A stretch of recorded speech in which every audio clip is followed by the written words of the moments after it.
From the book of Luke, chapter 24, verses 13 through 35.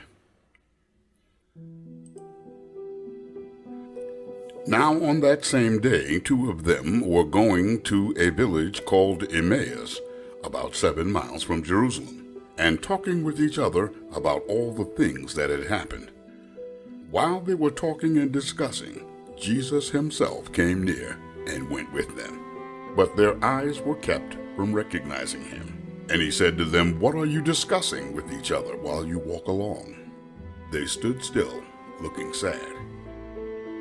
Then one of them, whose name was Cleopas, answered him, "Are you the only stranger in Jerusalem who does not know the things that have taken place there in these days?" He asked them, "What things?" They replied, "The things about Jesus of Nazareth, who was a prophet, mighty in deed and word before God and all the people, and how our chief priests and leaders handed him over to be condemned to death and crucified him. But we had hoped that he was the one to redeem Israel. Yes, and besides all this, it is now the 3rd day since these things took place. Moreover, some women of our group astounded us. They were at the tomb this morning, and when they did not find his body there, they came back and told us that they had indeed seen a vision of angels who said that he was alive. Some of those who were with us went to the tomb and found it just as the women said, but they did not see him." Then he said to them, "O foolish you are, and how slow of heart to believe all that the prophets have declared. Was it not necessary that the Messiah should suffer these things and then enter into his glory?" Then beginning with Moses and all of the prophets, he interpreted to them the things about himself in all the scriptures.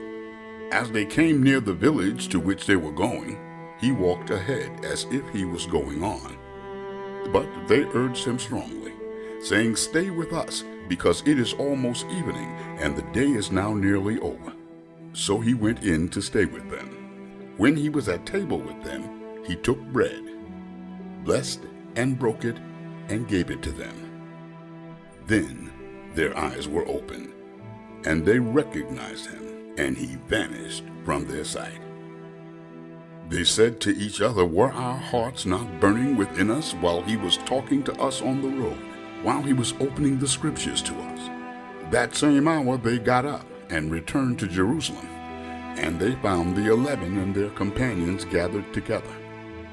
They were saying, "The Lord has risen indeed, and he has appeared to Simon." Then they told what happened on the road, and how he had been known to them in the breaking of the bread.